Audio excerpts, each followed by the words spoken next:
Bonjour et bienvenue dans cette nouvelle vidéo consacrée à la correction du concours de présélection ICEA 2017. Nous allons corriger ce sujet qui comporte trois exercices et un problème. Donc, avant toute chose, nous tenons à vous rappeler que ce document est un document que nous avons conçu pour aider, n'est-ce pas, les étudiants, les bacheliers, les étudiants euh, à avoir ou à entrer en possession de l'essentiel des sujets, des anciens sujets de ce concours, sujets de présélection qui sont d'ailleurs très rares. À l'intérieur, vous trouvez les anciens sujets de 2010 à 2014, vous trouvez également les corrections et aussi nous avons fait le travail de fourmi qui a consisté à identifier l'endroit où les exercices de ce concours ont été tirés. Donc, sans plus tarder, on va passer à l'essentiel de notre sujet, correction de 2017. On va commencer par l'exercice 1, qui est un exercice de probabilité. Alors, dans cet exercice, on dit une étude a porté sur des véhicules d'un parc automobile. Au terme de cette étude, on a constaté que lorsqu'on choisit au hasard un véhicule de ce parc, la probabilité qu'il présente un défaut de freinage est de 0,67. Très bien. Deuxième constat, c'est que lorsqu'on choisit dans ce parc un véhicule présentant déjà un défaut de freinage, la probabilité qu'il présente aussi un défaut d'éclairage est de 0,48. Et enfin, l'autre constat, c'est que lorsqu'on choisit un véhicule dans ce parc ne présentant pas de défaut de freinage, la probabilité que ce véhicule ne présente pas de défaut d'éclairage est de 0,75. Première question, représenter la situation euh, par un arbre pondéré et déterminer la probabilité qu'un véhicule choisi au hasard présente un défaut d'éclairage. Donc, sans plus tarder, on va aller dans notre tableau noir. Ok, donc nous avons préparé notre tableau noir. Pour cela, nous allons nommer les événements. Nous allons appeler DF, n'est-ce pas, l'événement, euh, le véhicule choisi. Le véhicule choisi présente un défaut de freinage. OK. Donc, DF pour dire défaut de freinage. On va également noter DE, l'événement de véhicule choisi présente un défaut, cette fois-ci d'éclairage. Un défaut d'éclairage. Très bien. Donc, pour représenter l'arbre pondéré de ce problème, nous allons considérer l'ensemble des véhicules.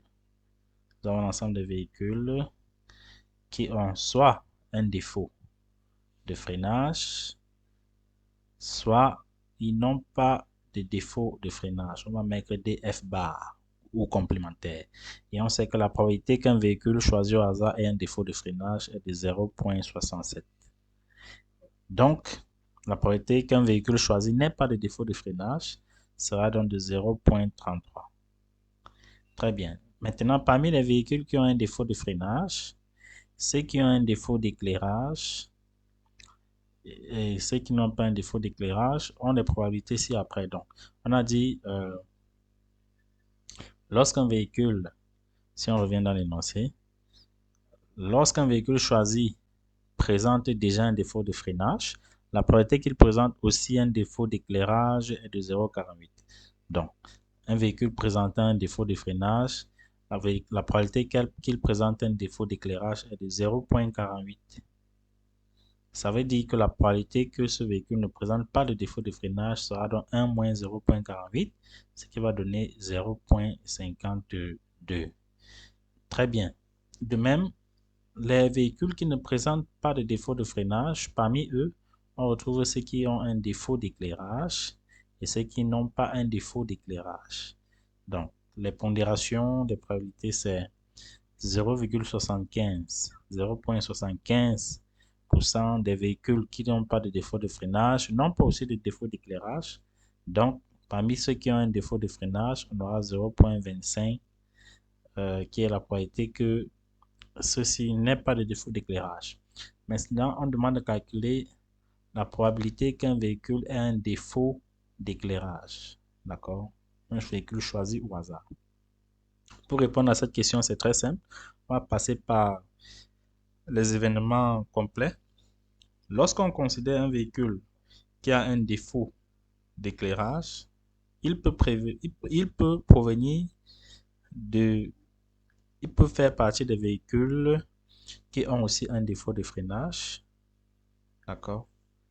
Qui ont aussi un défaut de freinage. Donc, l'ensemble des véhicules qui ont un défaut d'éclairage est égal à l'ensemble des véhicules qui ont un défaut d'éclairage et un défaut de freinage. Ou bien, c'est-à-dire la réunion, l'ensemble des véhicules qui ont un défaut d'éclairage et qui n'ont pas un défaut de freinage, tout simplement. Et nous savons que ces deux événements-ci, c'est-à-dire l'événement, l'ensemble des véhicules qui ont un défaut à la fois un défaut d'éclairage et un défaut de freinage, et l'ensemble des véhicules qui ont à la fois un défaut d'éclairage et non pas un défaut de freinage, ces deux événements sont incompatibles. Donc, à ce niveau, on peut donc calculer la probabilité qu'un véhicule ait un défaut d'éclairage. Ça va être égal à la probabilité de cette réunion. Donc, c'est égal à la probabilité de défaut d'éclairage et défaut de freinage, union, défaut d'éclairage, sans défaut de freinage. Très bien. Et la probabilité de la réunion, ça va faire la somme des probabilités. Donc, ça va faire probabilité de défaut d'éclairage et défaut de freinage, plus probabilité de défaut d'éclairage sans défaut de freinage. Très bien. À ce niveau, on va donc passer à la formule de probabilité conditionnelle.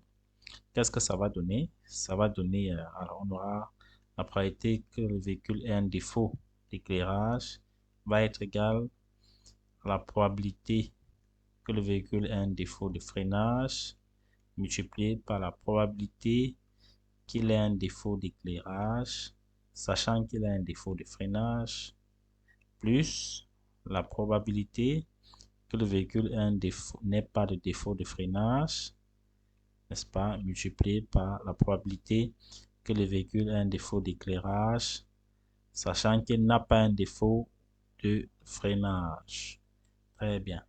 Donc, le résultat va donner quoi? Ça va donner 0,67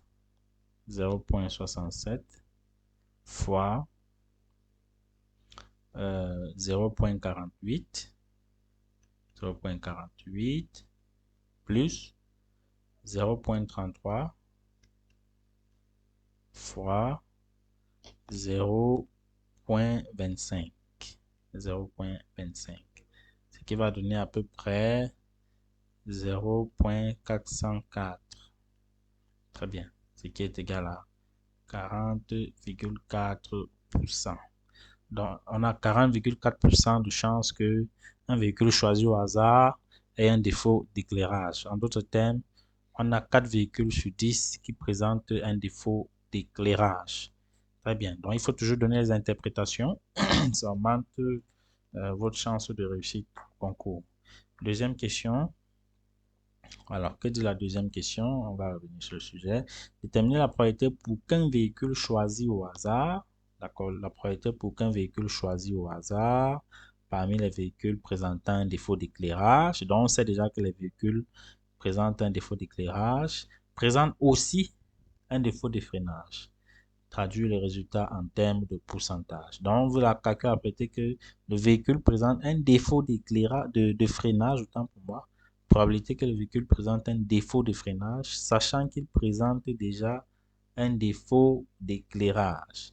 Donc ici, il s'agit de calculer la probabilité que le véhicule présente un défaut de freinage, sachant que il présente déjà un défaut d'éclairage. On va utiliser la formule de Bayes. La formule de Bayes dit que ceci est égal à la probabilité de défaut de freinage et défaut d'éclairage divisé par la probabilité de défaut d'éclairage, ce qui va donner en fin de compte probabilité que le véhicule présente un défaut de freinage multiplié par la probabilité que le véhicule présente un défaut d'éclairage, sachant qu'il présente déjà un défaut de freinage, tout divisé par la probabilité que le véhicule présente un défaut d'éclairage. Ça va donner 0,67 multiplié par 0,48, le tout divisé par 0,404. Très bien, ce qui va donner à peu près 0,7958. Donc, c'est-à-dire en termes de pourcentage, c'est 79,58%. D'accord? Donc, l'interprétation qu'on va faire, c'est quoi? C'est que on a 80%, presque 80% de chances qu'un véhicule présentant un défaut d'éclairage présente aussi un défaut de freinage, n'est-ce pas? Donc, 80% de chances, n'est-ce pas, qu'un véhicule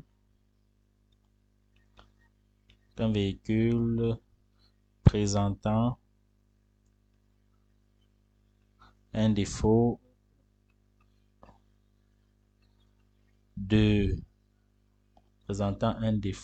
d'éclairage présente aussi un défaut de freinage. Donc, présentant un défaut d'éclairage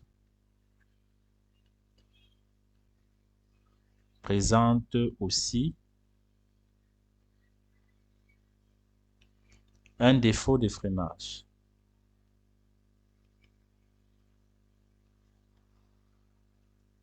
Très bien. Donc, on peut aussi dire que sur 10 véhicules qui présentent un défaut d'éclairage, 8 présentent un défaut de freinage. D'accord? Donc, une autre interprétation, c'est que sur 10 véhicules, présentant un défaut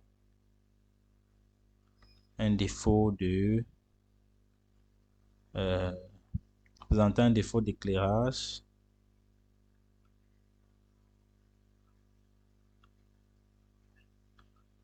donc sur 10 véhicules présentant un défaut d'éclairage, 8 présentent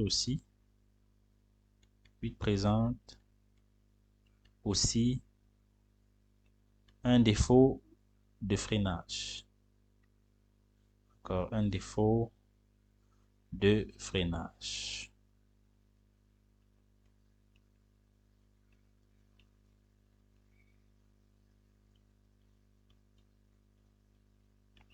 Très bien. Donc, c'est tout pour cet exercice. Un exercice très simple. Il fallait absolument trouver cet exercice. Donc, là, on passe à l'exercice 2. Exercice 2.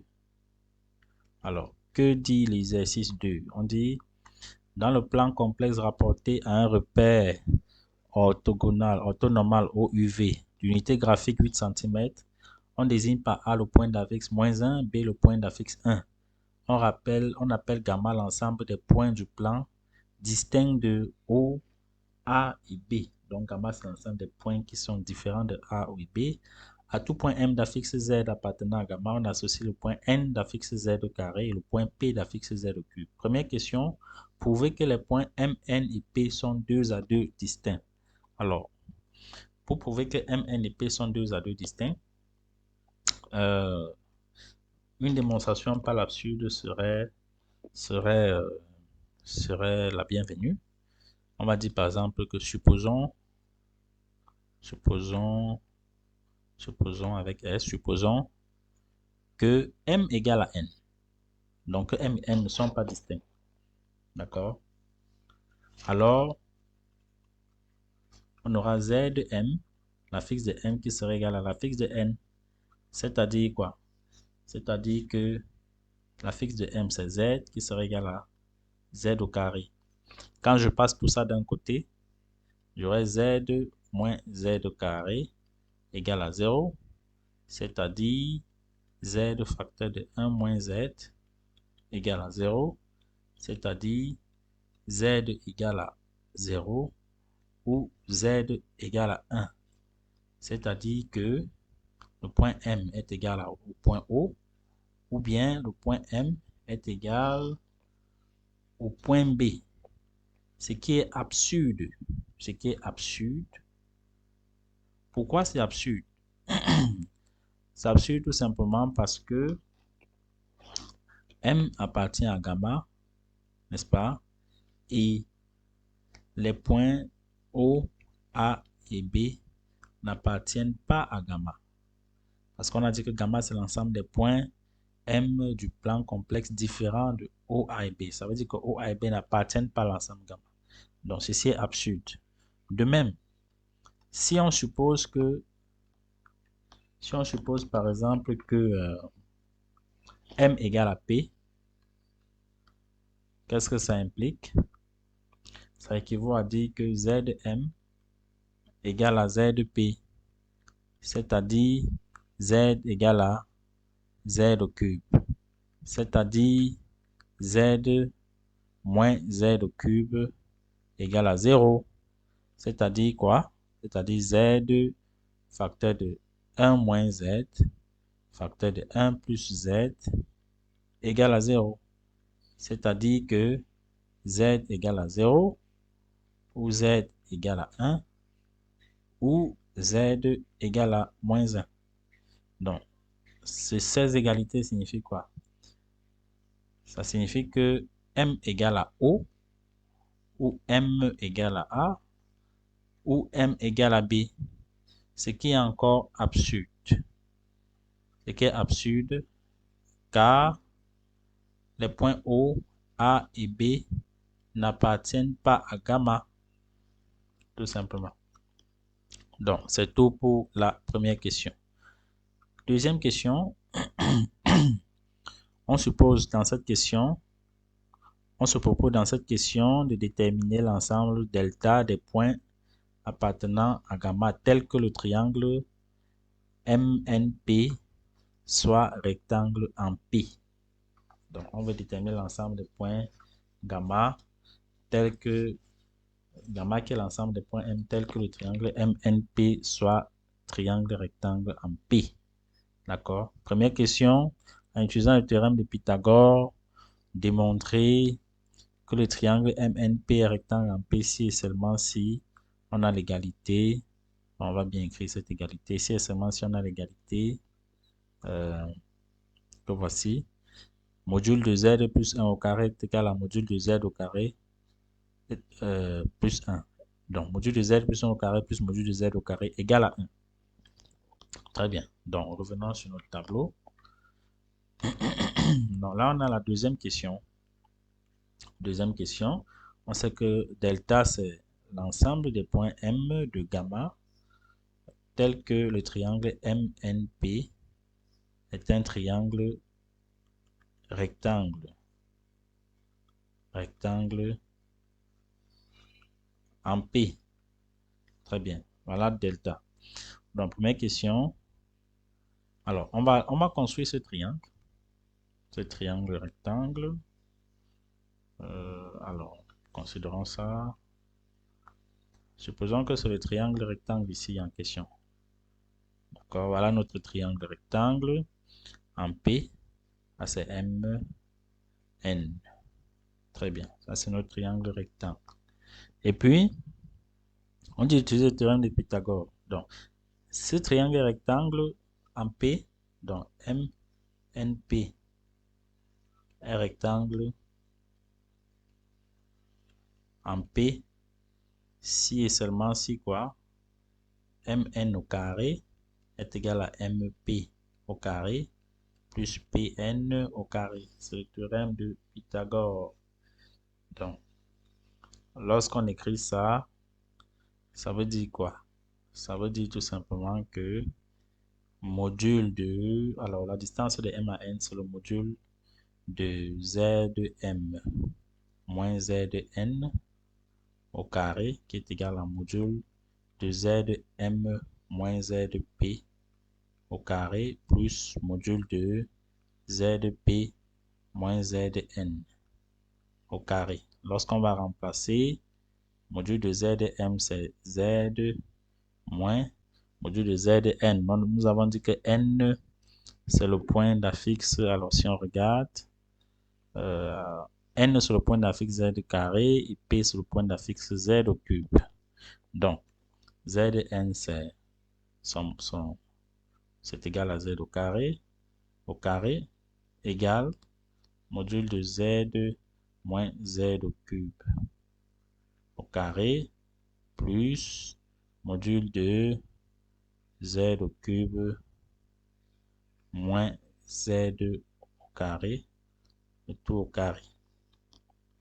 Très bien. Qu'est-ce que ça veut dire? Ça veut dire que on aura module de... Alors ici, nous allons mettre Z en facteur là.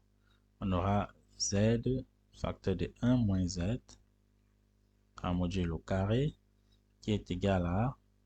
Ici, on aura module de Z facteur de 1 moins Z au carré. Donc, si on factorise facteur de 1 moins Z, facteur de 1 plus Z au carré égale à module, bon, pas égal, c'est plus, autant pour moi. Ici, c'est plus Z au carré, facteur de Z2 moins 1, le tout en module au carré. Donc, alors, on sait que la propriété du module, nous savons que si on a un module du produit de deux nombres complexes A fois B, c'est égal au module de A multiplié par le module de B. Donc, cette égalité ici va devenir quoi? Elle va devenir module de Z au carré fois module de 1 moins Z au carré égale module de Z au carré fois module de 1 moins Z au carré fois module de 1 plus Z au carré plus module de Z carré au carré fois module de Z2 moins 1 au carré. D'accord? Alors, ce module de Z carré, si ça peut encore s'écrire comme module de Z carré fois module de Z au carré. N'est-ce pas, cette expression? Donc, c'est mieux, on va l'écrire comme ça. Ici, on va écrire... donc, là, on va écrire plus module de Z au carré fois module de Z au carré fois module de Z moins 1 au carré.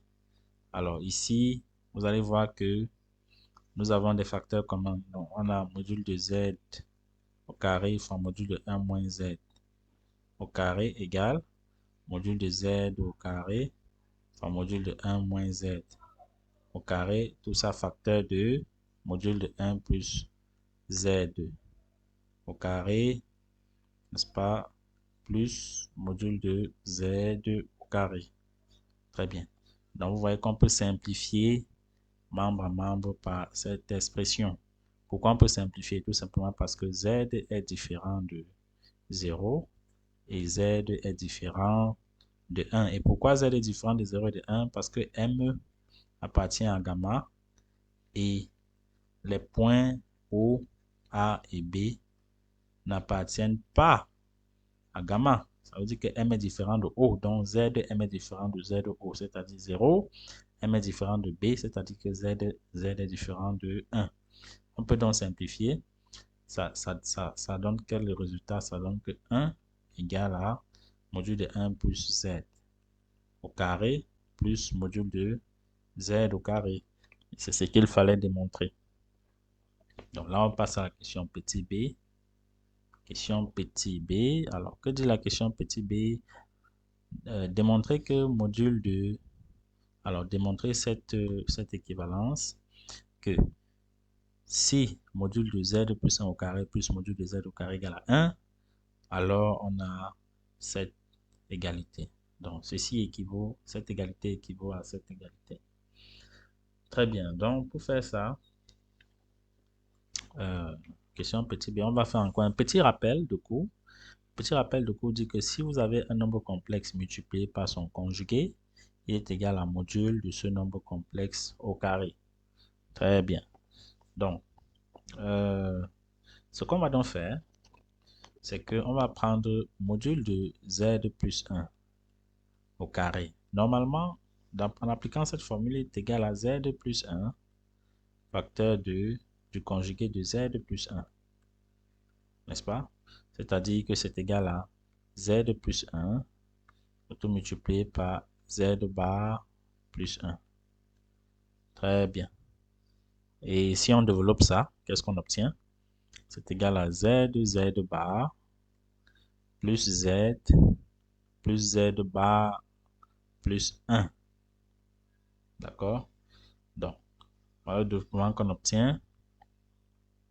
Ça signifie donc quoi? Ça signifie donc que si on prend notre relation étoile que voici, on aura module de z plus 1 au carré plus module de z au carré égale à 1 équivaut à quoi? Équivaut à, on va remplacer cette expression par ce qu'on vient de développer, c'est z bar plus z bar plus 1 plus, alors, module de z au carré, lui aussi, c'est z fois z bar. Donc, plus z fois z bar. Tout ça égale à 1. Ça équivaut donc à quoi? Vous voyez qu'on a cette expression qui apparaît deux fois. On aura 2z fois z bar plus z plus z bar. Chose intéressante, c'est que les 1 là vont se simplifier. Donc, tout ceci égale à 0. D'accord? Et à ce niveau, on peut tout simplement mettre 2 en facteur. On aura donc quoi? On aura 2 facteur de z bar plus z bar tout divisé par 2 égale à 0. C'est-à-dire quoi? C'est-à-dire, on peut diviser par 2 membres membres. Z bar plus z bar tout divisé par 2 égale à 0. Donc, on vient de voir que module de z plus 1 au carré plus module de z au carré égale à 1 équivaut à z bar plus z bar tout divisé par 2 égale à 1, égale à 0 autant pour moi. Donc, à ce niveau, il faut être un tout petit peu astucieux. C'est que, alors, si vous développez z plus 1 demi, facteur de z plus 1 demi, de tout bas, c'est égal à combien? C'est égal à z plus 1 demi, tout multiplié par z bar plus 1 demi. D'accord? Ça, c'est les propriétés des conjugués qui dit par exemple que si vous avez le conjugué de a plus b, la somme de deux nombres complexes est égale au conjugué de a plus le conjugué de b. Très bien. Donc, ceci est égal, lorsqu'on va développer, ça va faire z bar plus z sur 2 plus z bar sur 2 plus 1 quart. D'accord? C'est-à-dire quoi? C'est-à-dire z bar plus z bar tout divisé par 2 plus 1 quart. Très bien. Donc, qu'est-ce que vous remarquez? Vous remarquez que cette expression-ci, cette expression-ci n'est rien d'autre que ce qu'on vient d'obtenir là. N'est rien d'autre que celle-là. Donc, ce qu'on peut faire à ce niveau, c'est d'extraire ou bien d'isoler cette expression. Donc, on vient de trouver que z bar plus z bar tout divisé par 2 est égal à quoi? Est égal à z plus 1 demi facteur de z plus 1 demi tout bar moins 1 demi, tout simplement. Moins 1 demi.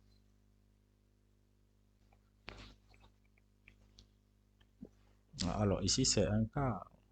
Donc, moins 1 quart plutôt. Moins 1 quart. Très bien. Donc, Module de z plus 1 au carré plus module de z au carré égale à 1 équivaut à z bar plus z bar divisé par 2 égale à 0. C'est-à-dire quoi? Oh, cette expression, d'après ce qu'on vient d'écrire, c'est-à-dire z plus 1 demi, facteur de z plus 1 demi, le tout bar moins 1 quart égale à 0. C'est-à-dire quoi? Ce qu'on veut démontrer. Donc, z plus 1 demi, facteur de z plus 1 demi, le tout bar égale à 1 quart. Très bien. Donc, c'est ce qu'on voulait démontrer. Donc, on passe à la question suivante. C'est la question C. C'est on dit en déduit l'ensemble delta. Donc, en déduit l'ensemble delta. Question C. C'est déduisons delta. Déduisons delta. Nous savons que delta, c'est l'ensemble des points M de gamma tels que triangle MNP soit rectangle en P. D'accord? Rectangle en P. Alors, d'après la question petit a, on sait que c'est quoi? C'est l'ensemble des points M d'affixe Z de gamma tel que module de Z plus 1 au carré plus module de Z au carré égale à 1. C'est d'après A. D'après la question petit a. C'est aussi donc égal à quoi? C'est donc égal à l'ensemble des points M d'affixe Z. C'est égal à l'ensemble des points M d'affixe Z de gamma tel que, on a vu que cette écriture est équivalente à quoi? C'est équivalente à Z plus 1 demi, facteur de Z plus 1 demi, le tout bar égal à 1 quart. C'est égal à ça. Donc, voilà delta. Delta, c'est l'ensemble des points M d'affixe Z qui vérifie cette relation. Alors, cette relation-ci nous permet donc de conclure sur la forme de delta, c'est-à-dire qu'on sait que Z plus 1 demi, facteur de Z plus 1 demi, le tout bar égal à 1 quart, équivaut à quoi? Équivaut à module de Z plus 1 demi au carré égale à 1 quart. La même propriété que j'ai rappelée tout à l'heure, c'est-à-dire quand vous avez un nombre complexe A multiplié par son conjugué, il est égal à module de A au carré. Donc, cette écriture-ci, ce produit de deux facteurs est égal à module de Z plus 1 demi au carré. Donc, qu'est-ce qu'on obtient? En fin de compte, on obtient module de Z plus 1 demi égal à 1 demi. Ça veut dire quoi? Ça veut dire que ça, c'est l'écriture d'un cercle, l'équation d'un cercle. C'est-à-dire on aura oméga M égale à 1 demi avec oméga qui est le point d'affixe Z égale à moins 1 demi. D'accord? Si tu prends le point d'affixe moins 1 demi et tu calcules oméga M, ça te donne exactement module de Z plus 1 demi. Donc, ça veut dire que M appartient au cercle de centre oméga et de rayon 1 demi. Donc, gamma delta, c'est le cercle de centre oméga d'affixe moins 1 demi et de rayon 1 demi. Voilà ce qu'il fallait identifier.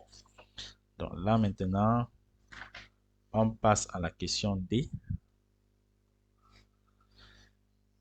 Question petit d. Alors, soit M, un point de gamma et Z sont affixes. On désigne par R le module de Z et alpha l'argument de Z avec alpha dans l'intervalle moins pi pi. Donc, on assume ici que, dans la question D, on assume ici que Z s'écrit sous la forme R exponentielle de I alpha, avec R qui est une quantité strictement positive, et alpha qui appartient à l'intervalle moins pi. Pi. Très bien. Donc, question petit I. Démontrer que l'ensemble phi des points, alors je vais agrandir un peu, démontrer que l'ensemble phi des points M de gamma, tel que la fixe de P, sont un réel strictement positif, est la réunion de trois demi-droites, éventuellement privées d'un point. Très bien. Donc, on note, ils ont appelé ça grand phi. Grand phi, c'est l'ensemble des points M de gamma, tel que ZP égale à, bon, bref, tel que ZP soit un réel strictement positif, R étoile plus. Rappelons que ZP est égal à Z au cube, n'est-ce pas? On cherche l'ensemble des Z tel que Z au cube appartient à R étoile plus. Très bien. Alors, dit que Z appartient à R étoile plus, ça équivaut à dire quoi? Z au cube, autant pour moi. Ça équivaut à dire que Z au cube, c'est écrit sous la forme d'un A exponentiel et I0, avec A qui est un réel strictement positif. A qui est un réel strictement positif. Donc, les valeurs possibles de Z sont les racines cubiques de cette quantité, les racines cubiques de A exponentielle de I0. Donc, ça veut dire que Z est donc égal à quoi?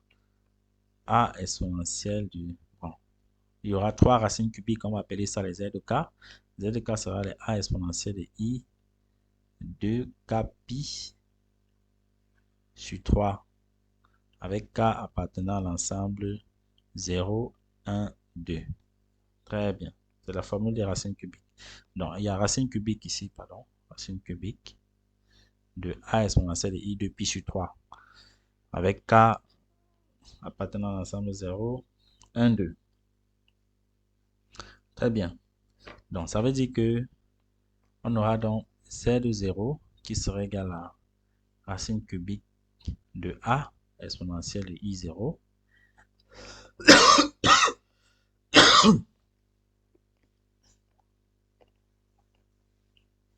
Pardon.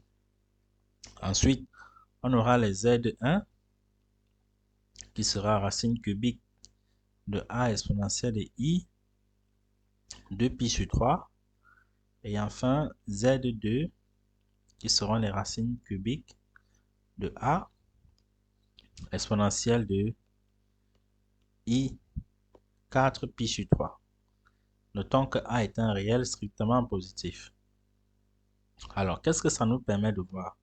Ça nous permet de voir que Z doit être un nombre complexe qui s'écrit soit sous cette forme, soit sous cette forme, soit sous cette forme. Alors, prenons tous les nombres complexes qui s'écrivent sous la forme racine cubique de A. Les nombres complexes qui s'écrivent sous la forme racine cubique de A sont tout simplement les nombres complexes qui appartiennent à la partie réelle positive. N'est-ce pas? Donc, appelons ça, cet ensemble-ci, delta 1. Vous allez voir que delta 1, en fait, c'est l'ensemble des nombres complexes qui sont sous la forme lambda, avec lambda appartenant à R+. Donc, on va bien écrire ça. Donc, Donc, delta 1, c'est l'ensemble des nombres complexes Z, tel que Z égale à racine cubique de A, avec A appartenant à R étoile plus. Donc, vous voyez que c'est égal à quoi? C'est égal à l'ensemble de Z tel que Z égale à 1 lambda, parce que ceci peut être considéré comme un lambda. Lambda appartenant à R étoile plus. Vous voyez que c'est la partie, c'est l'axe quoi? Privé de l'origine O et porté par le vecteur U. D'accord? C'est la demi-droite OU. Appelons aussi delta 2, delta de l'ensemble des nombres complexes qui s'écrivent sous la forme racine cubique de A exponentielle de I de pi sur 3 avec A dans R plus, R étoile plus. Donc vous allez voir que c'est encore l'ensemble des nombres complexes Z tel que z s'écrit sous la forme lambda exponentielle de I de pi sur 3 avec lambda qui appartient à quoi? Qui appartient à R étoile plus. Parce que A, c'est une quantité strictement positive. Qu'est-ce qu'on constate? On constate que delta de E, c'est tout simplement la demi-droite qui commence à 0 à l'origine et qui est portée par un vecteur t. Et le vecteur t, c'est le vecteur qui a pour affixe exponentielle de I de pi sur 3. D'accord? C'est-à-dire quoi? C'est-à-dire que le vecteur t est le vecteur qui a pour affixe, alors exponentielle de I de pi sur 3, c'est 1 demi, plus I racine de 3 sur 2. C'est le vecteur qui a cet affixe. Et enfin, delta 3, c'est l'ensemble des nombres complexes tels que Z s'écrit sous la forme racine cubique de A exponentielle de I 4 pi sur 3 avec A appartenant à R étoile plus. Donc vous voyez que c'est l'ensemble des Z tels que Z s'écrit lambda exponentielle de I4 pi sur 3 avec lambda dans R étoile plus. C'est-à-dire c'est la demi-droite qui commence à O à l'origine et c'est porté par un vecteur, disons S. Avec S qui est le vecteur d'affixe exponentielle de I 4 pi sur 3 qui n'est rien d'autre que moins 1 demi moins I racine de 3 sur 2. Très bien. Donc, delta, c'est la réunion des trois. Delta 1 union delta 2 union delta 3. C'est la réunion des trois. On passe à la question 2i. La question 2i, c'est représenter delta et phi. D'accord? Non, alors, on a fait une petite erreur. C'est phi qui est la réunion des trois. C'est phi. Donc, ici, on veut représentation. Représentons delta et phi. Ok, on sait que delta, c'est le cercle de centre oméga d'affixe moins 1 demi. Soit delta, c'est cercle de centre oméga d'affixe moins 1 demi et des rayons 1 demi. Très bien. Et que phi, c'est la réunion de 3 demi-droites privées de l'origine. On va donc représenter ça. Commençons par tracer notre plan complexe.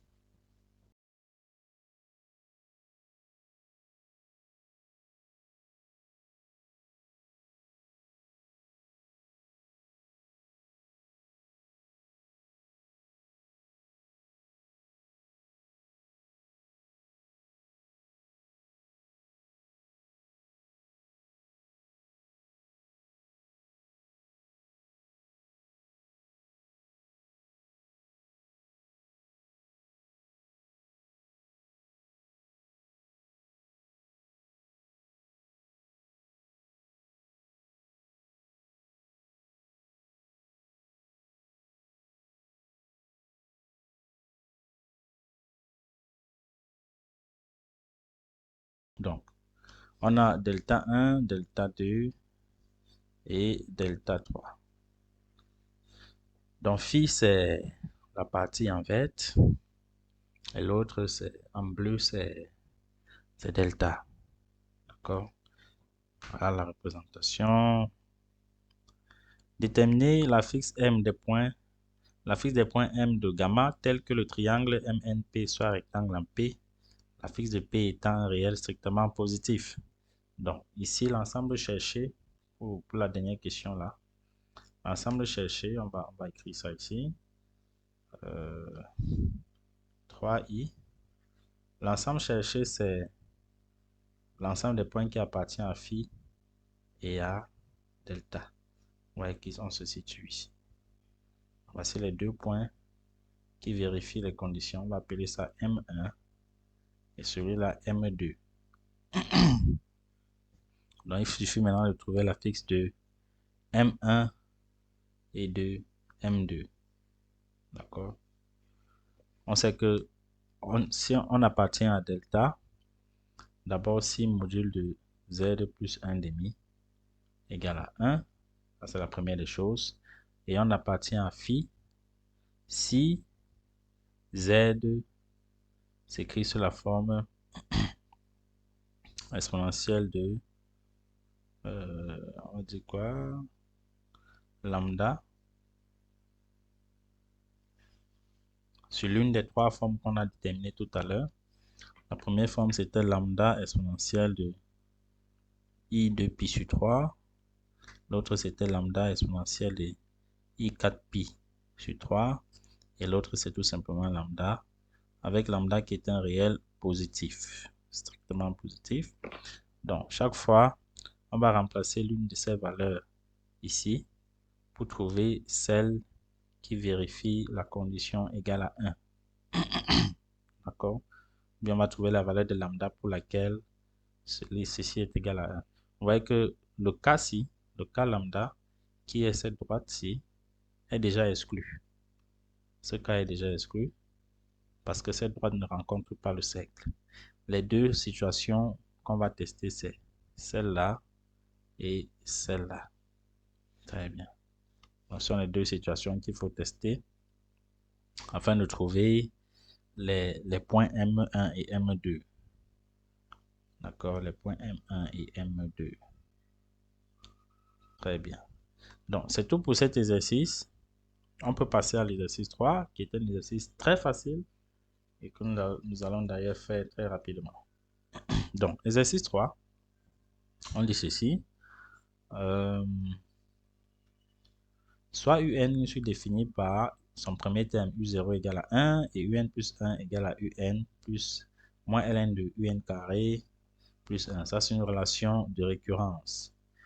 Partie A, soit f la fonction définie par f de x égale à x moins logarithme de x carré plus 1. Résoudre l'équation f de x égale à x. Alors, ça, c'est facile à faire. Exercice 3. Première question, on va résoudre l'équation f de x égale à x. Ça équivaut à quoi? Ça équivaut à x moins logarithme de x carré plus 1 égale à x. C'est-à-dire quoi? C'est-à-dire que le logarithme de x carré plus 1 égale à 0. C'est-à-dire x carré plus 1 égale à 1. C'est-à-dire x carré égale à 0.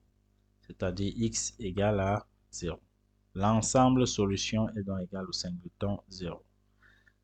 Il faut prendre la peine de donner l'ensemble solution parce que l'expérience que nous avons du passé, c'est que les étudiants ne mettent pas l'ensemble solution des équations. Et ça, ce n'est pas bon.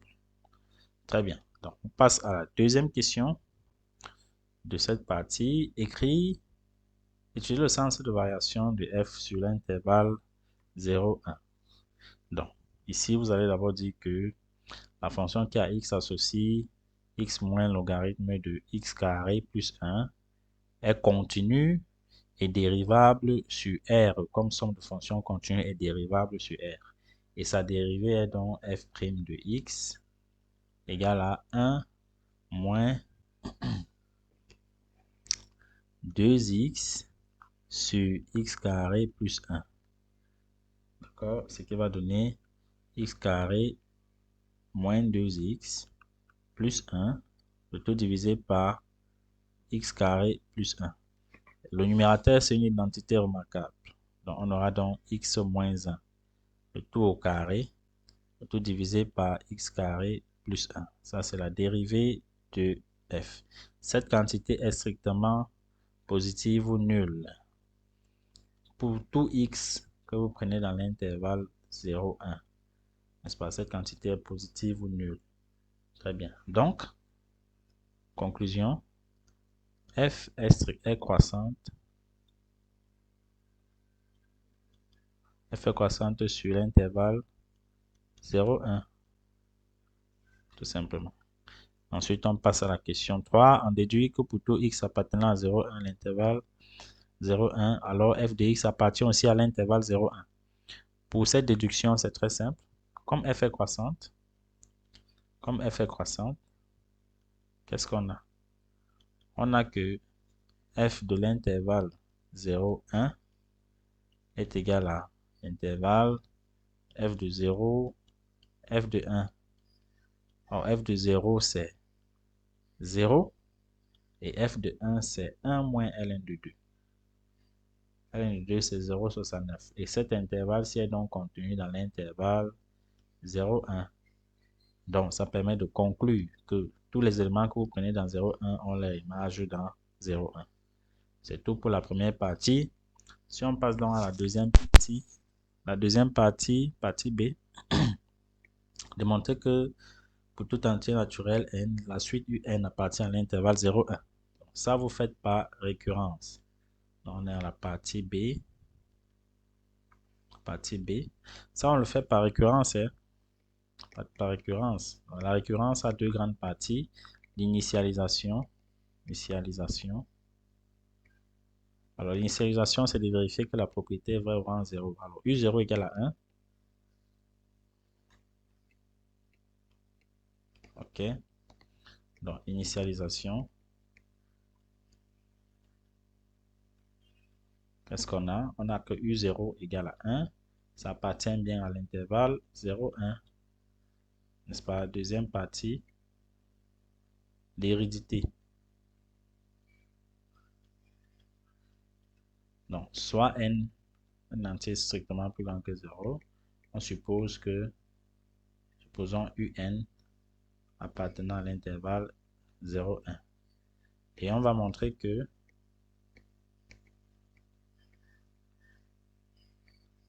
un plus 1 appartient aussi à l'intervalle 0, 1.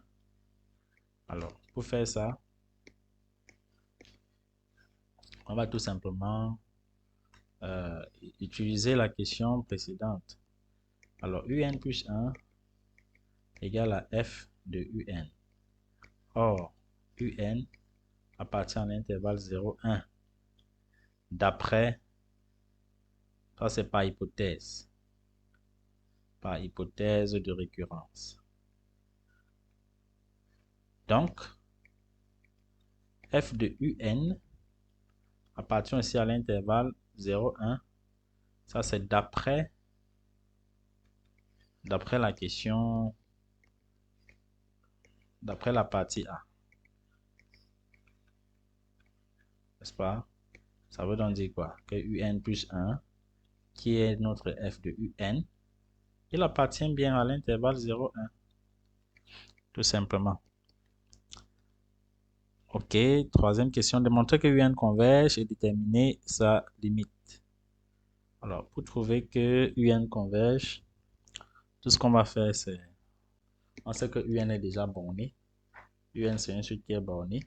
On va juste étudier son sens de variation. Est-ce qu'il est croissant, décroissant? Donc, pour cela, on calcule un plus 1 moins un. C'est égal à quoi? Un plus 1, c'est un moins logarithme de un au carré plus 1, le tout moins un. Donc, il y a des choses qui vont se simplifier. Ça se simplifie avec ça. On va rester avec moins logarithme de un au carré plus 1, qui est une quantité négative. Donc, la suite un, entre parenthèses pour dire la suite, est décroissante. Cette suite est décroissante. Ensuite, si on passe à... Elle est donc décroissante et majorée et minorée autant pour moi. Et minorée. Donc, elle converge vers, appelons sa limite L. Bon, maintenant pour trouver L, on utilise le fait que la suite est définie de manière récurrente. C'est-à-dire la suite est définie de la forme un plus 1 égale à f de un. Donc, comme L est la limite de la suite un et qu'une suite, lorsqu'elle converge, sa limite est unique, n'est-ce pas? sa limite donc est dans le point fixe de la fonction. Donc, elle vérifie l'équation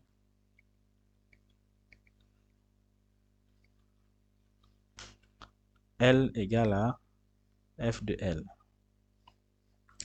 C'est-à-dire quoi? X égale à f de X.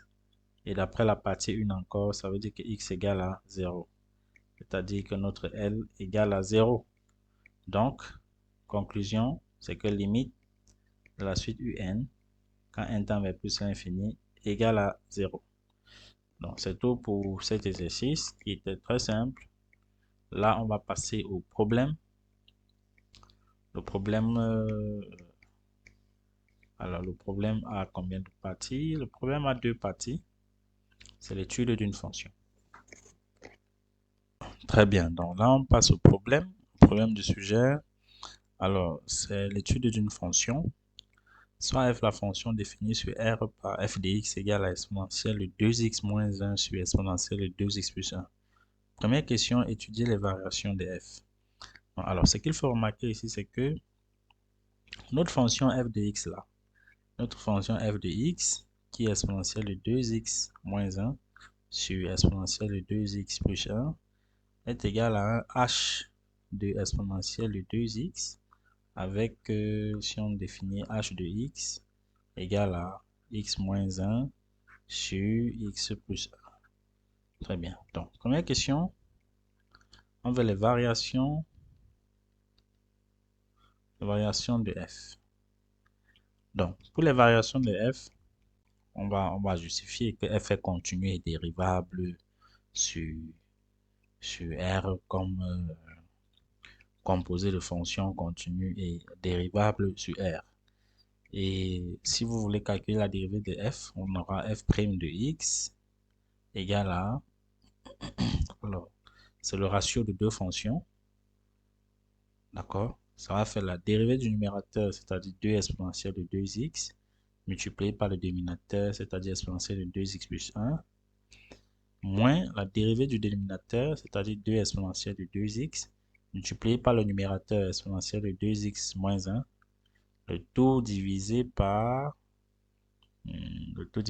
exponentielle de 2x plus 1 au carré. Très bien. Donc, si on développe ça, qu'est-ce qu'on va trouver? On va trouver que f' de x est égal à 2 exponentielle de 4x plus 2 exponentielle de 2x moins 2 exponentielle de 4x plus 2 exponentielle de 2x, le tout divisé par exponentielle de 2x plus 1, le tout au carré. Et ici, on voit bien que ce terme-là va se simplifier avec celui-là. On va rester avec au final 2 exponentielle de 2x, le tout divisé par exponentielle de 2x plus 1 au carré, qui est une quantité strictement positive. Donc, conclusion, f est strictement croissante. F est strictement croissante sur R. C'est une fonction qui est strictement croissante sur R. Deuxième question. Alors, c'est le 1A. On a la question 1, petit a. Ok. Là, on passe à 1B. Question 1B. Que dit la question 1B? Montrer que la courbe représentative de f admet un centre de symétrie. Alors, c'est quoi la définition d'un centre de symétrie? On va juste rappeler ça d'abord. On sait que le point oméga de coordonnées AB est centre de symétrie à la courbe de f si et seulement si, donc on va abréger, si et seulement si il y a deux manières de voir, f de a moins x plus f de a plus x égale à 2b, ou bien f de 2a moins x plus f de x égale à 2b. Donc, vous utilisez l'une ou l'autre des deux formules. En fait, il s'agit de poser une égalité comme ça et de résoudre pour trouver les valeurs de a et de b. Donc, mais ce qu'on peut constater ici, c'est que le centre de symétrie en question, c'est l'origine du repère. Donc, si vous prenez l'origine du repère oméga de coordonnées, bon, l'origine c'est O. L'origine O de coordonnées 0, 0. Si vous calculez f de moins x plus f de x, qu'est-ce que vous allez trouver? F de moins x, c'est exponentielle de moins 2x moins 1 sur exponentielle de moins 2x plus 1 plus exponentielle de 2x moins 1 sur exponentielle de 2x plus 1. Et cette écriture, cette première fraction-là, on peut la simplifier comme ceci. Ça va faire 1 sur exponentielle de 2x moins 1, tout sur 1 sur exponentielle de 2x plus 1 plus exponentielle de 2x moins 1 sur exponentielle de 2x plus 1. Et si on simplifie ça, on aura quoi? On aura 1 moins exponentielle de 2x sur 1 plus exponentielle de 2x plus exponentielle de 2x moins 1 sur exponentielle de 2x plus 1. Ce qui va donner, si on met moins en facteur numérateur ici, on aura moins facteur de exponentielle de 2x moins 1 sur exponentielle de 2x plus 1 plus exponentielle de 2x moins 1 sur exponentielle de 2x plus 1. Et nous voyons donc que ces deux éléments-là se simplifient et on reste avec 0. Donc, vous voyez qu'on a calculé f de moins x plus f de x égale à 0. Et on peut revoir ça comme étant f de 0 moins x plus f de 0 plus x égale à 2 fois 0. Donc, conclusion, oméga de coordonnées 0, 0 est centre de symétrie à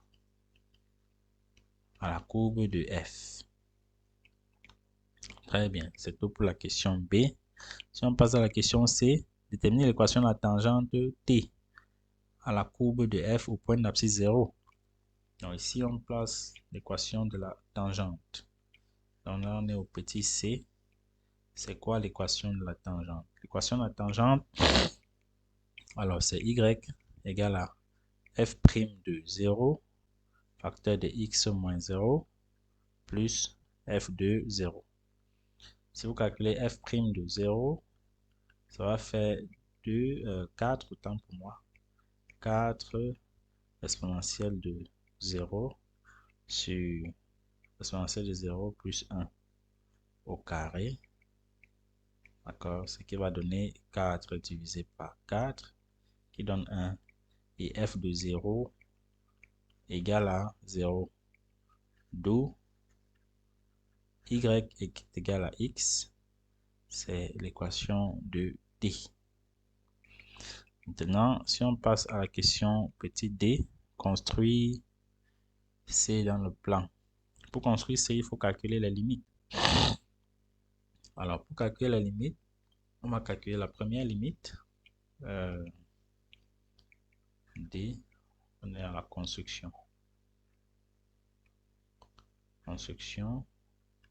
La première limite, c'est la limite de f de x quand x tend vers moins l'infini, qui est égal à la limite de l'exponentielle de 2x moins 1 sur exponentielle de 2x plus 1 quand x tend vers moins l'infini.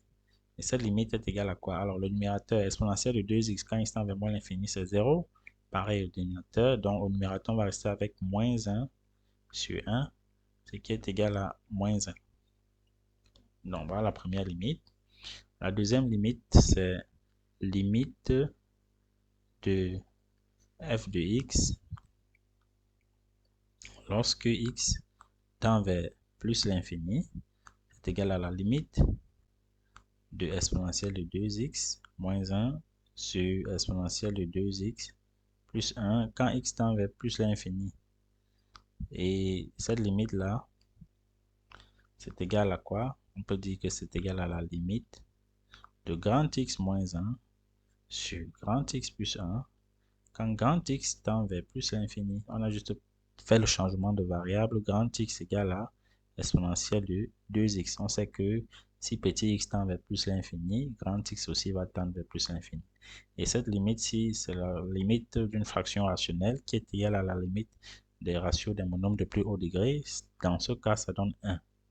D'accord, donc on a nos limites. On a la dérivée, le signe de la dérivée. On peut tracer le tableau de variation. Donc, tableau de variation de f. Donc, pour le tableau de variation, c'est très simple. Alors, on va de moins l'infini à plus l'infini. On a la dérivée ici, f' de x, qui est une quantité qui est comment? Qui est positive. Et la limite à moins l'infini, c'est moins 1. C'est-à-dire que la droite d'équation y égale à moins 1 est asymptote horizontale. De même, y égale à 1, qui sera aussi asymptote. Voilà, jusqu'à 1. Et en 0, on a un centre de symétrie. On a 0 là. Donc, si on veut tracer la courbe représentative de f, bon, on va d'abord tracer notre repère orthogonal.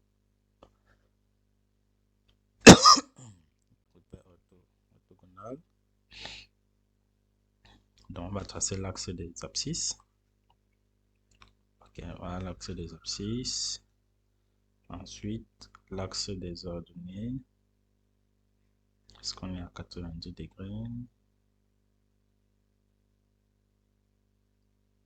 L'axe des ordonnées est là.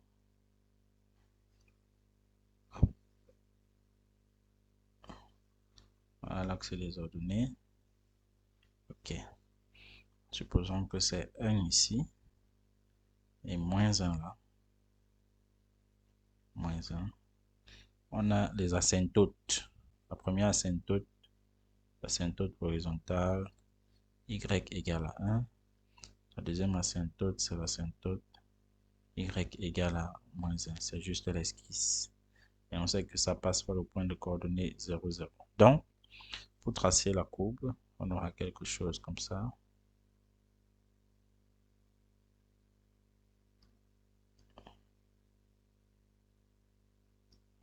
Ok. Et ici, on aura quelque chose comme ceci. Donc, voilà la courbe de f, n'est-ce pas? La courbe de f est en verte. Ensuite, on dit petit e, soit k, un réel strictement positif, calculer les AK de la partie A du plan délimité par quoi? Par l'ensemble des points M, n'est-ce pas, appartenant au plan tel que X est compris entre 0 et K et Y est compris entre f de X et 1. Donc, on dit X est compris entre 0 et K. Supposons que voici notre K ici.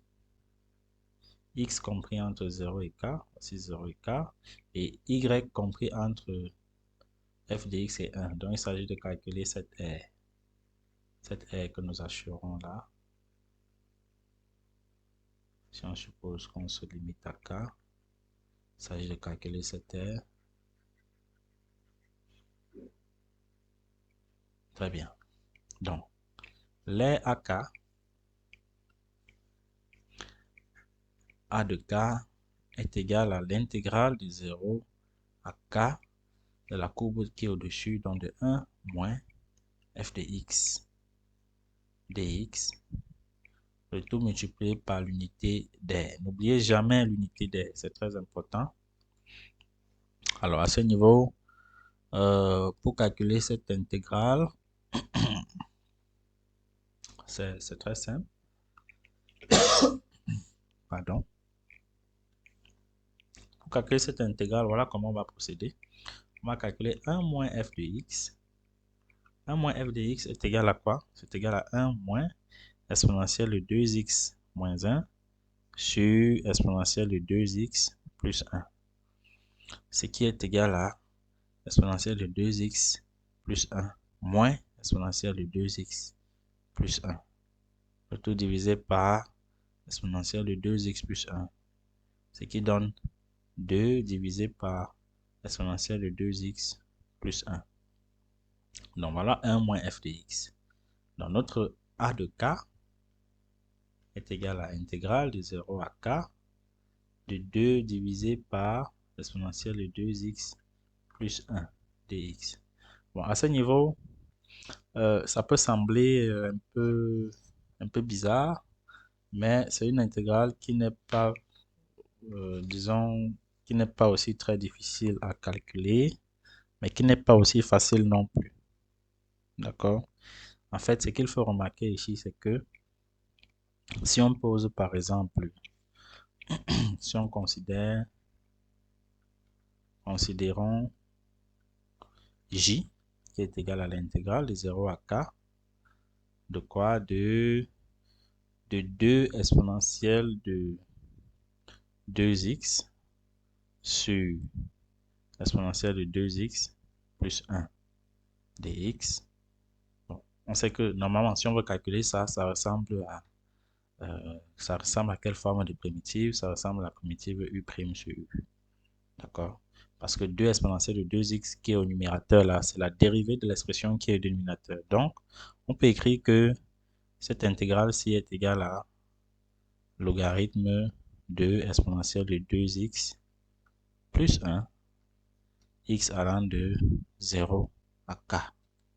Donc, ça va faire logarithme d'exponentielle de 2k plus 1 moins logarithme de 2. Très bien. Maintenant, comment on va calculer a de k? Calculons d'abord a de k plus j. A de k plus j, c'est égal à l'intégrale de 0 à k de 2 sur exponentielle de 2x plus 1 dx plus intégrale de 0 à k de 2 exponentielle de 2x sur exponentielle de 2x plus 1 dx. On peut les associer. Ça va faire intégrale de 0 à k de 2 plus 2 exponentielle de 2x tout sur 1 plus exponentielle de 2x dx. Vous voyez qu'au numérateur, il y a 2 qui est un facteur commun. On peut mettre ça en facteur. C'est égal à combien? Intégrale de 0 à k de 2 facteur de 1 plus exponentielle de 2x sur 1 plus exponentielle de 2x dx, ce qui est égal à l'intégrale de 0 à k de 2 dx, ce qui donne 2k. D'accord? Ce qui est égal à 2k. Donc ça, c'est a plus j. Nous avons a plus j qui est égal à 2k. Et on sait que j, lui, il est égal à combien? C'est égal à logarithme de exponentielle de 2k plus 1 moins ln de 2. Donc, si on veut tirer a, ça sera égal à 2k moins j. C'est-à-dire quoi? C'est-à-dire 2k plus ln de 2 moins ln de exponentielle de 2k plus 1. Donc, ça, c'est a plus j. Donc, ça, c'est notre intégrale a de k que nous cherchons. D'accord? Donc, a de k, on va reporter ça ici. C'est égal à 2k moins logarithme de exponentielle de 2k plus 1 plus logarithme de 2. Voilà notre a de k. Maintenant, on demande de calculer la limite. D'accord, puisque la question c'est est-ce qu'elle admet une limite quand k tend vers plus l'infini? Si oui, calculez cette limite. Donc, on va calculer la limite de a de k quand k tend vers plus l'infini. Alors, la limite de a de k quand k tend vers plus l'infini, on peut dire que c'est égal à la limite de 2k moins logarithme de exponentielle de 2k plus 1 plus ln de 2 quand k tend vers plus l'infini. Alors, on peut mettre tout ça dans la parenthèse. Ce qu'on peut faire, c'est, juste pour remarquer, si on calcule directement, on a affaire à une forme indéterminée. On aura plus l'infini ici et moins l'infini là. Donc, ce qu'on peut faire, c'est remarquer que logarithme de exponentielle de 2k plus 1 là peut s'écrire comme logarithme de exponentielle de 2k facteur de 1 plus 1 sur exponentielle de 2k. D'accord? Et le logarithme du produit, c'est la somme des logarithmes. Donc, ça va faire ln de exponentielle de 2k, c'est-à-dire 2k, plus logarithme de 1 plus 1 sur exponentielle de 2k. Très bien. Donc, cette limite est égale à la limite, lorsque k tend vers plus l'infini, de 2k moins 2k moins logarithme de 1 plus 1 sur exponentielle de 2k plus logarithme de 2. Et on voit que là, il y a des choses qui se simplifient ici. Et si on calcule ces limites, lorsque k tend vers plus l'infini, ln de 1 plus 1 sur exponentielle de 2k, ceci va donner 0, ln de 1 c'est 0. On va rester avec logarithme de 2. Donc, conclusion, limite de a de k, quand k tend vers plus l'infini, égale à logarithme de 2. Ça veut tout simplement dire que l'air que voici, si on considère toute cette aire-ci jusqu'à plus l'infini là-bas, toute cette aire-là est égale à logarithme de 2. Donc, voilà, c'est tout pour cette question. On peut mettre en évidence les réponses. N'oubliez jamais de le faire à l'examen. Mettez toujours en évidence les réponses. OK. Ensuite, montrer que f est une bijection de R vers un ensemble J qu'on précisera. Bon, là, c'est évident. On constate que, d'après le graphique, R est une fonction continue et strictement croissante de R vers l'intervalle moins 1, 1 ouvert. Donc, c'est une bijection de R vers l'intervalle moins 1, 1. D'accord? Donc là, c'est très simple. On est à la question... OK, on est à cette question. On est ici. Donc, c'est encore numéroté petit a. On va tout simplement dire que f est continue et strictement croissante. Et strictement croissante. De R vers quel intervalle? Vers l'intervalle moins 1, 1. Donc notre J, c'est l'intervalle moins 1, 1. C'est une bijection de R vers J. Ok, on note G, la bijection réciproque de F. G est-elle dérivable sur J? Justifiez votre réponse. Très bonne question. Dans la question B, c'est on dit que G, c'est la bijection réciproque de F. Donc c'est F moins 1. La question c'est est-ce que G est dérivable? G est-elle dérivable sur J? Très bonne question. Alors, c'est quoi l'ensemble de dérivabilité de la bijection réciproque?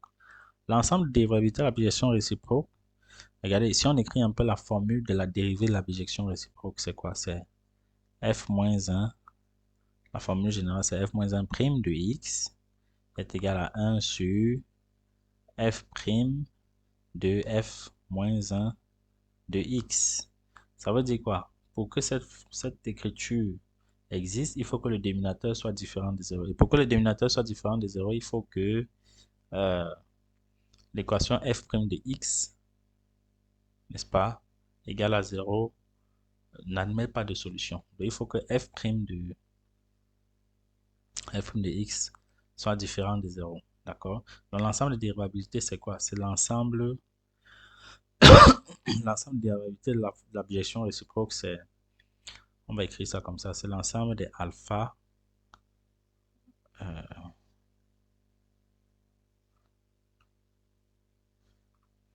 ok? C'est l'ensemble des alpha appartenant à J. Donc, c'est l'ensemble d'arrivée, c'est l'ensemble J. On va dire que c'est l'ensemble J. C'est l'ensemble J privé des images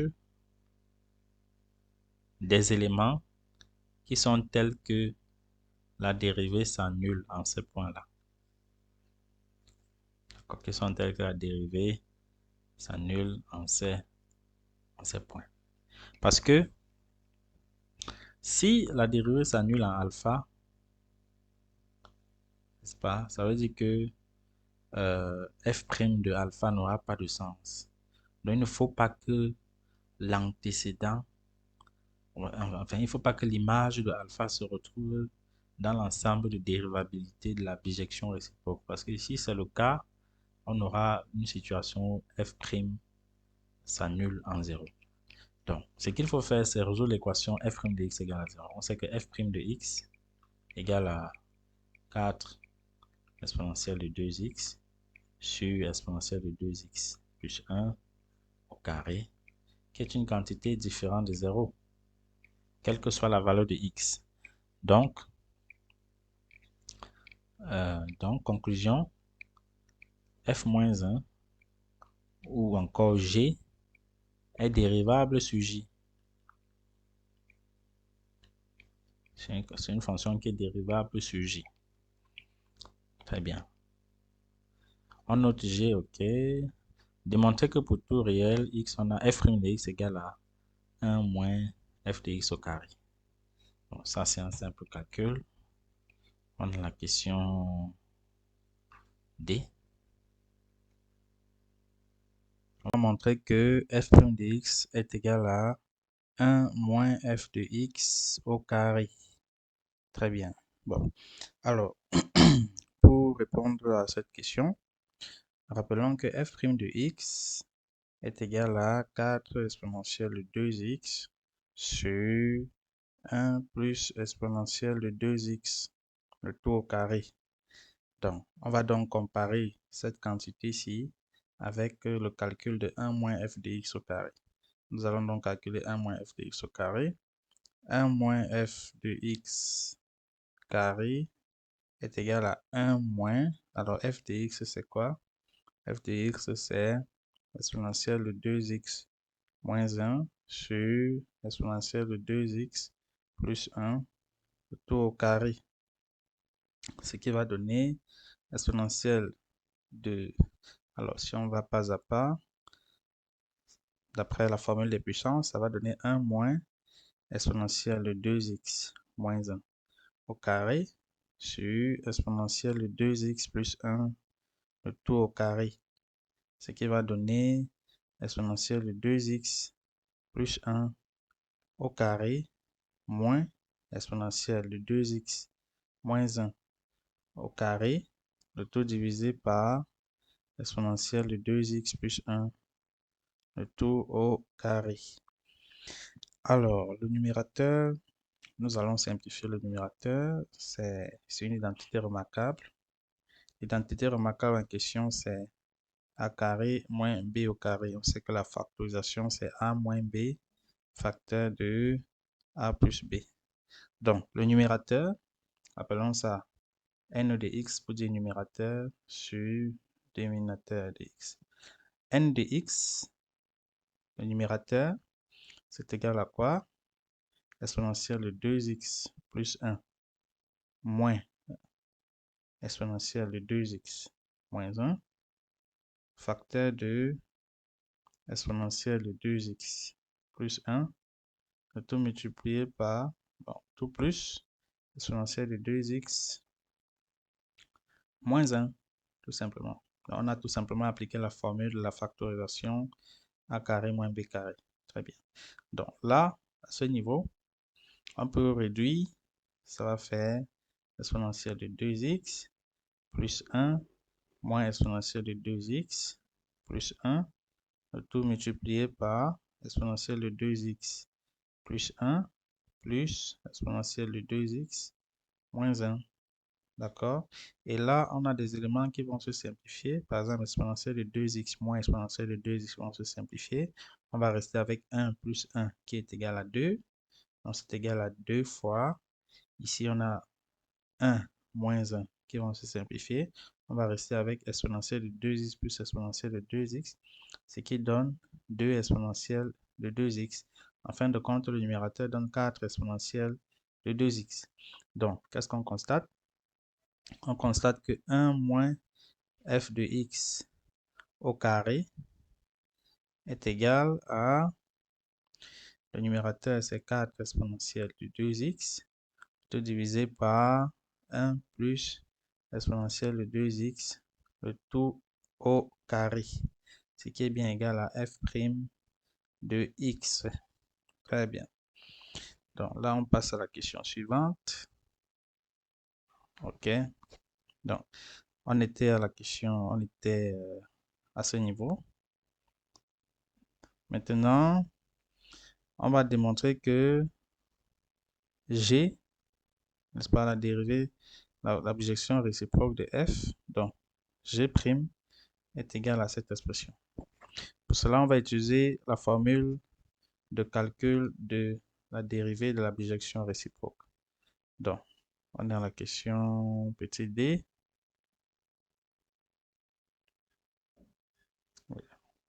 Petit d. Alors, petit d, montrons que g' de x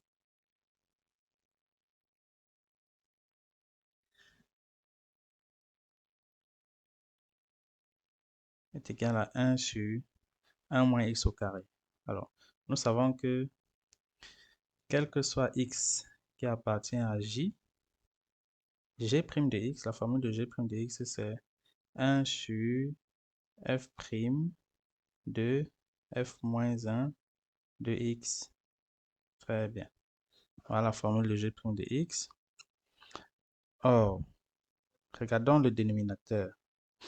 f' de x est égal à 1 moins f de x au carré, d'après la question précédente. Donc, f' de f moins 1 de x est égal à 1 moins f de f moins 1 de x, le tout au carré. Le tout au carré. Or, f' de f moins 1 de x est égal à x. Donc, c'est égal à 1 moins x au carré. D'où on obtient bien que g' de x est égal à 1 sur 1 moins x carré, tout simplement. Très bien, là on passe à la question 2. Soit m un réel dans l'intervalle j, résoudre l'équation f de x égale à m. Alors, si on veut résoudre l'équation f de x égale à m, dans la question 2a, pour résoudre l'équation f de x égale à m, qu'est-ce que ça implique? Ça revient à résoudre l'équation exponentielle de 2x moins 1 sur exponentielle de 2x plus 1 égale à m. Qu'est-ce que ça donne?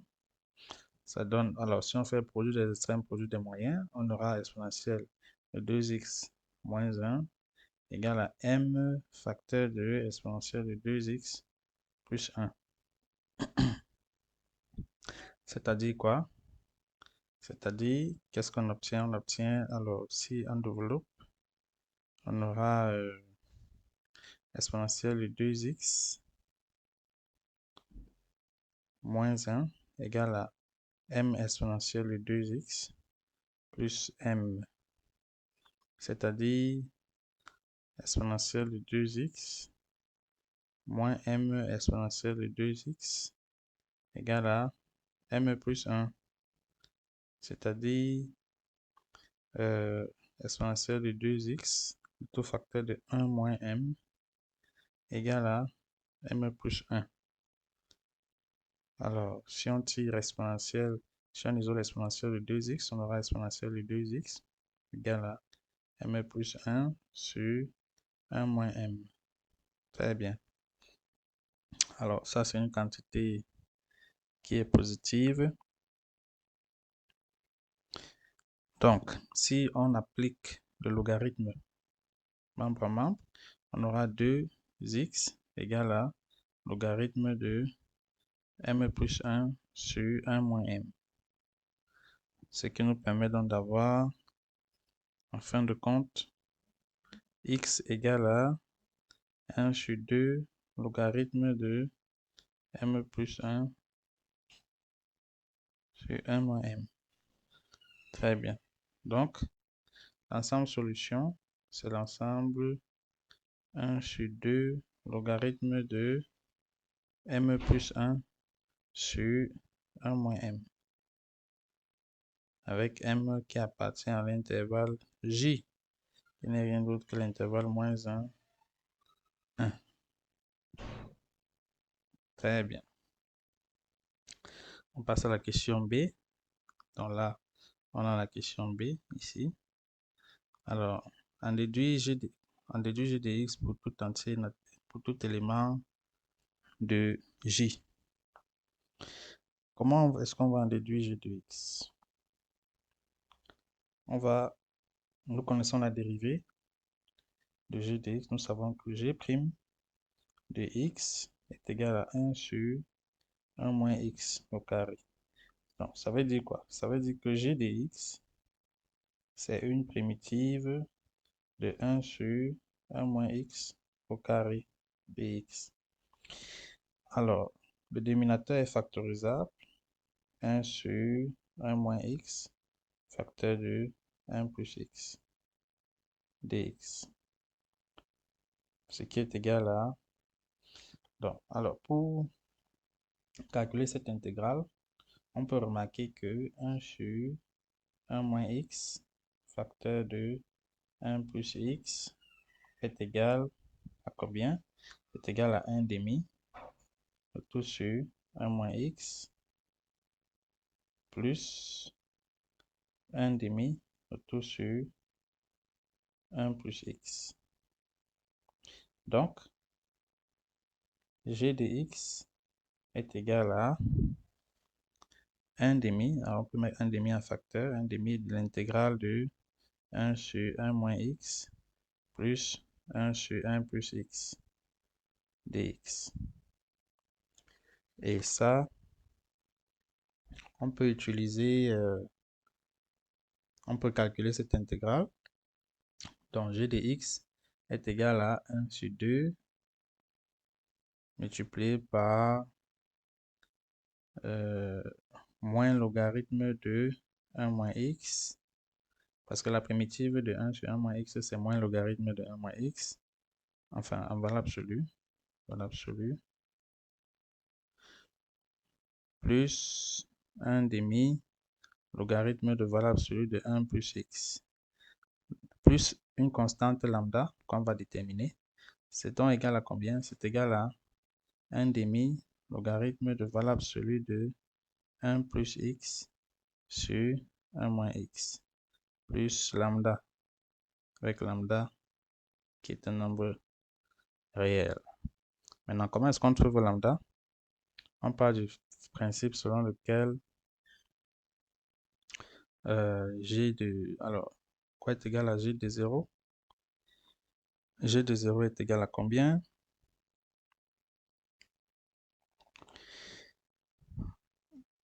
Donc, revenons sur le sujet. Alors, quand on résout l'équation f de x égale à m, on trouve x égale à f moins 1 de m. Il faut le noter, parce que d'après la question précédente, d'après A,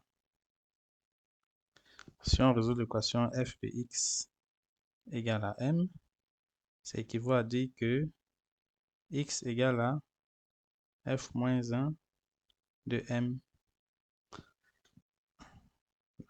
Or, f moins 1 de m, c'est égal à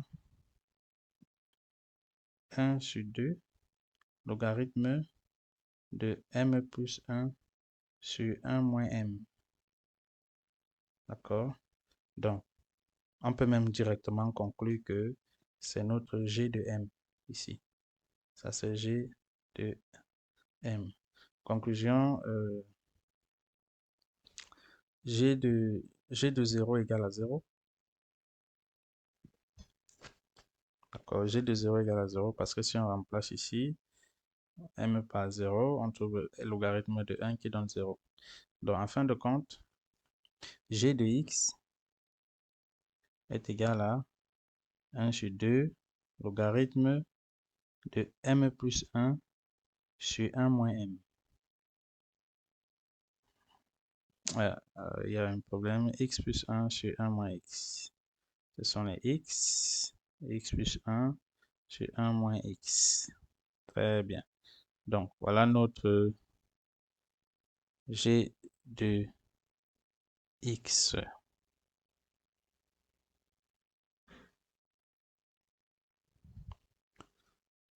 Ensuite, on doit calculer l'intégrale de moins 1 demi à 1 demi de 1 sur 1 moins x carré dx. Donc, pour calculer cette intégrale, c'est très simple. Dans la question C, on veut calculer l'intégrale de moins 1 demi à 1 demi de 1 sur 1 moins x carré dx. Il faut remarquer que c'est encore l'intégrale de moins 1 demi à 1 demi de g' de x dx. C'est donc égal à g de x allant de moins 1 demi à 1 demi, ce qui va donner g de 1 demi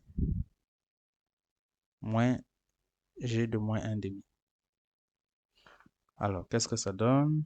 G de 1 demi, c'est 1 demi logarithme de 3 demi sur 1 demi moins 1 demi logarithme de 1 demi sur 3 demi. Ça va donner 1 demi logarithme de 3 moins 1 demi logarithme de 1 tiers. D'accord? Ça donne 1 demi logarithme de 3 plus 1 demi logarithme de 3, ce qui est égal à logarithme de 3. Donc l'intégrale recherchée est égale à logarithme de 3. Ensuite, partie B. Partie B, pour tout entier naturel n et pour tout réel x, on pose b indice n de x égale à 1 plus x carré plus x puissance 2n plus point plus x puissance 2n. Calculer pour x différent de 1 et de moins 1 l'expression de 1 sur 1 moins x carré moins b indice n de x. Alors, pour calculer cette expression, on va tout simplement utiliser l'écriture de la somme des termes d'une suite géométrique. Donc, revenons sur notre feuille. On est à la partie B.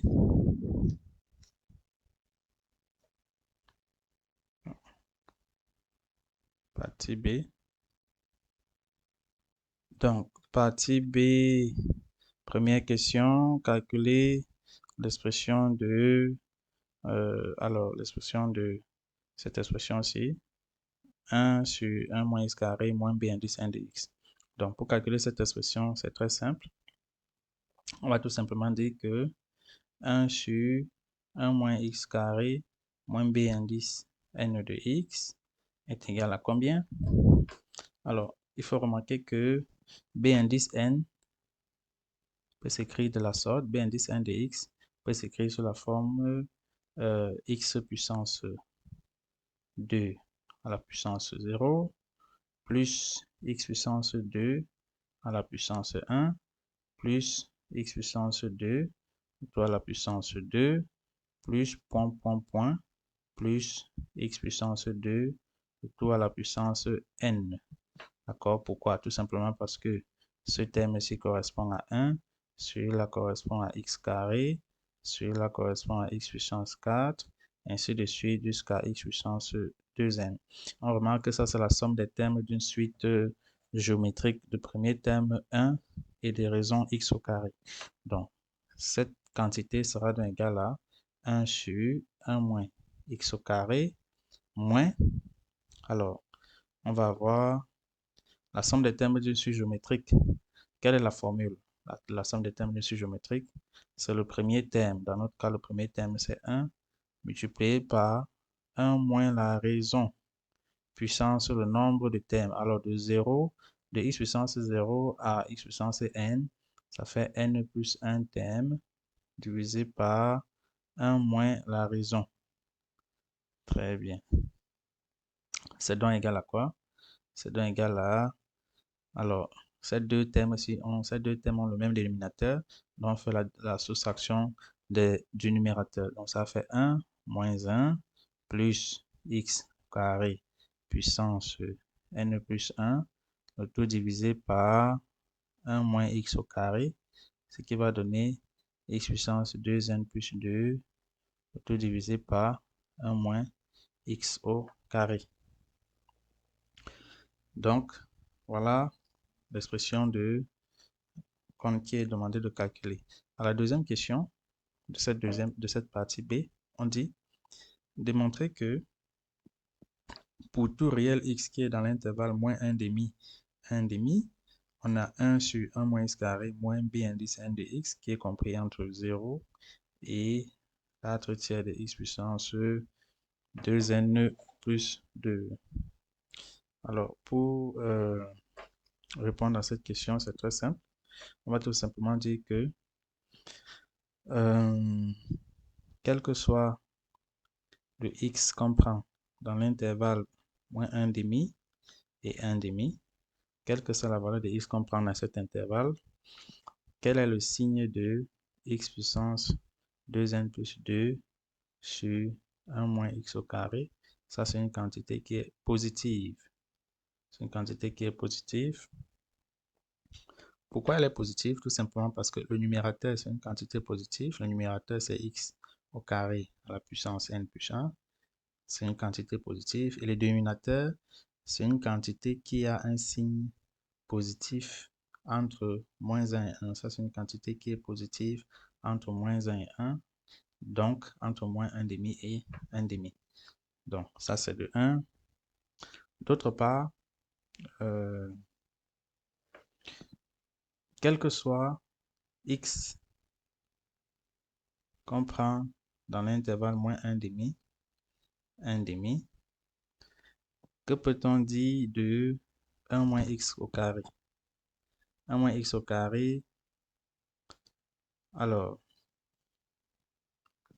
la chose qu'il faut remarquer ici, c'est que lorsqu'on prend x dans cet intervalle, ça veut dire que valeur absolue de x est plus petit que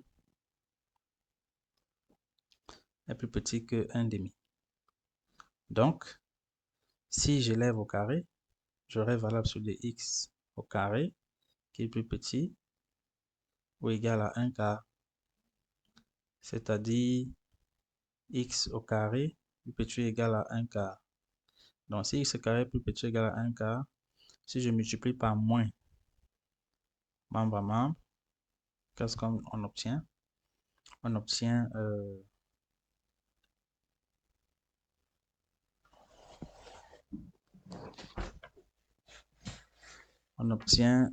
moins 1 quart plus petit ou égal à moins x au carré. Si j'ajoute 1 membre à membre, j'aurai 1 moins 1 quart qui sera plus petit que 1 moins x au carré. C'est-à-dire quoi? C'est-à-dire que 3 quarts est plus petit que 1 moins x au carré. Maintenant, lorsque on fait l'inverse, ça change encore le sens des inégalités. On aura donc 4 tiers qui est supérieur ou égal à 1 sur 1 moins x au carré, qui est aussi plus grand que 0. Donc, ça démontre ce qui est recherché. Ça démontre bien ce qui est recherché. Tout simplement parce que si on multiplie membre à membre par x puissance 2n plus 2, donc ceci démontre que on a bien 0 plus petit que 1 sur 1 moins x au carré plus petit que 4 tiers. Si on multiplie membre à membre par x puissance 2n, on va obtenir 0 plus petit que x puissance 2n plus 2, tout divisé par 1 moins x au carré, tout plus petit que 4 tiers de x puissance 2n plus 2. Donc, ce qui est à l'intérieur des inégalités n'est rien d'autre que 1 sur 1 moins x au carré moins b indice n de x. On vient de montrer que c'est une quantité qui est positive et qui est plus petite que 4 tiers de x puissance 2n plus 2. Et ça démontre la question 2. Concernant la question 3, on pose u indice n égale à intégrale de moins 1 demi à 1 demi de b indice n de x, de montrer que la suite est convergente et déterminer sa limite. Très bien. Donc, la question 3. Question 3, on dit, question 3, un égale à intégrale de moins 1 demi à 1 demi de quoi? De b indice n de x.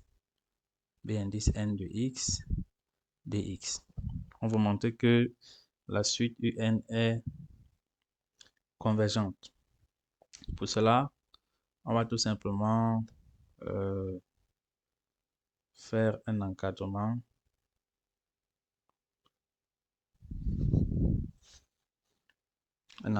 de bn, de un autant pour moi. Alors, pour faire cet encadrement de un, qu'est-ce qu'il faut remarquer? Il faut remarquer que, alors, on a remarqué que, il faut remarquer que 1 sur 1 moins x au carré moins b indice n de x est compris entre quoi et quoi? Entre 0 et 4 tiers de x puissance 2n plus 2. Très bien, ça c'est d'après la question précédente. Qu'est-ce que ça signifie? Ça signifie que bn de x est comment? Est plus petit que 1 sur 1 moins x au carré. D'accord? Il suffit de prendre cette quantité-ci et de faire traverser de l'autre côté, on obtient cette inégalité. Mais il faut aussi remarquer que b indice n de x, si par contre on fait traverser ça de ce côté et on ramène cette quantité au milieu, on remarque que b indice n de x sera supérieur ou égal à 1 sur 1 moins x au carré moins 4 tiers de x puissance 2n plus 2. D'accord? Une fois qu'on remarque ça, en passant à l'intégrale membre à membre, qu'est-ce qu'on obtient? On obtient intégrale de moins 1 demi à 1 demi de 1 sur 1 moins x au carré moins 4 tiers de x puissance 2n plus 2.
1,5 de, alors ça, c'est 1 sur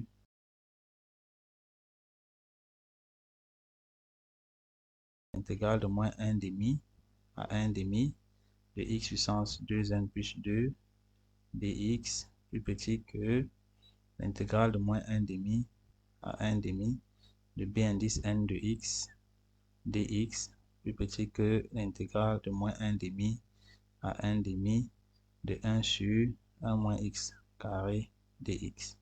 Chaque valeur, chaque intégrale là est une valeur connue. Ça là, cette quantité-ci, on a vu que c'est ln de 3 moins 4 tiers.